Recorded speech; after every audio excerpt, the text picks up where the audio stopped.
حضرت عمر حکم برآوردن که دیگر در مدینه نبینم که کسی شیر را به آب ارارش کند. اگر کسی شیر را بر آب ارارش میکند برای او یک مجازات سخت، یک جزای سخت من چکار کردم برآوردگی هستند. عمری که پادشاه بودند، شاه بودند، از 2 حصه دنیا در دست حضرت عمر بود. مثل امروزه چگونه ای که دولت روس و دولت امریکا یکی از دولت‌های پر اقتدار بود، در دوره‌های حضرت عمر 2 امپریای به قوت، امپریای فارس و امپریای روم در زیر تصرف حضرت عمر بود. لیکن بزم همین قدر شاهانه حضرت بی نهایت تواضع داشتند، بسیار شکسته حال بودند. جامه‌ای که داشتند مثل جامه ما زیبا نبود، بلکه 11 پارگی داشت. شاه بودند. 11 پارگی در جامعه حضرت عمر بود. خود می گفت حبب الی من الدنیا 3. ای امت پیغمبر، من از دنیا 3 چیز را دوست می دارم: الامر بالمعروف و النهی عن المنکر و ثوب الخلوق.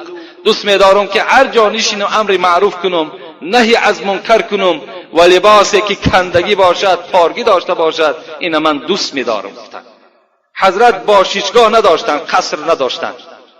حضرت یگان بستانسرا و دچه نداشتند، پولهای در بنکهای دنیا نداشتند، بلکه بالای ریگ خواب میکردند. هر زیارت کننده ای که از دولت ها می آمد عمر از مسجد پیغمبر خدا می یافت. در همون داخل در ذکر بودند. اون زمان ها خاک بود، میگه در بالای خاک خواب بودند حضرت. این چنین عمر داشته ما و شما. تواضع حضرت چنان بودند که روز وقتی که عبیده ابن جراح که امیر میگد شام بود، حضرت عمر را تکلیف کردند که حضرت به ملک ما تشریف فرمایید. حضرت میگد یک غلام خودش را گرفت، با همراهی بالا یک شتر نشست و با غلام خود عهد بست. یک غلام داشتن، یگان نگاه و بینچی نداشتند. در کوچه های مدینه به آدم دور میگشتند، در پهلوش هیچ کس نبود. برای حضرت ها از خود باوری داشتند، در کسی خیانت نکرده بودند. عدالتشان دنیا را که فرا گرفته بود و از خدا که خالص می ترسیدند، دیگر کسی از خدا که ترسید از او تمامی چیزی دنیا می ترسد.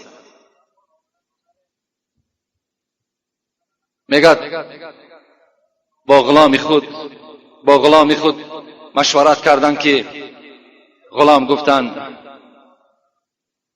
1 کیلومتر من سوار میشم، 1 کیلومتر تو سوار میشوی و با ملک شام میریم که من دعوت دارم.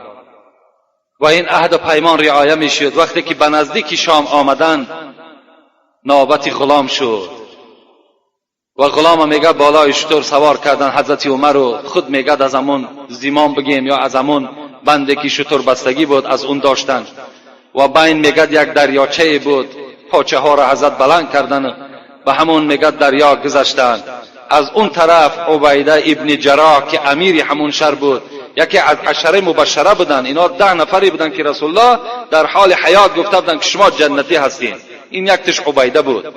و حضرت عمر گفتن خود بالای شتر سوار شو و غلام را پایین کن که از پس من گفت تمام مردم بهترین همین شام به استقبال شما برآمد، به این احوال شما را بینن ما ناراحت خود حس میکنیم. گفتن عبیده گفتن خدا مرا برای اسلامم عزت داد، برای لباسم نه. برای من گفتن حسب و نسب و پول و مال هیچ اهمیتی ندارد. من عزتی که یافتم از روی اسلام یافتم، من باکی ندارم از سخن مردم. بین حضرت‌ها چگونه یک پاکیزه بودند.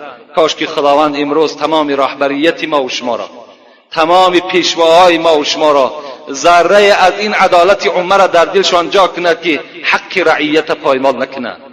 کاش که خداوند امروز همه رهبریت این چنین توفیق نصیب بگرداند که ما و شما در سایه آنها راحت کنیم.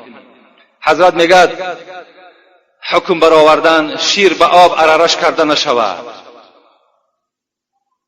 و بعد مدت میگد به پهلو یک دیوال گذر کردن که آواز یک زن و یک دختر شنیده میشد که اینها دختر و مادر بودند. مادر به سوی دختر میگفت دخترم آب بیار، شیر ما امروز کم است، کم زیاد اندازیم تا که پیسه بگیم یا دینار زیاد به دست ما بیاید تا که زندگی ما بهتر شود. برادرایی که امروز شیر میفروشین از این قصه عبرت بگیرین. حضرت عمر خوب گوش انداخته ایستادند.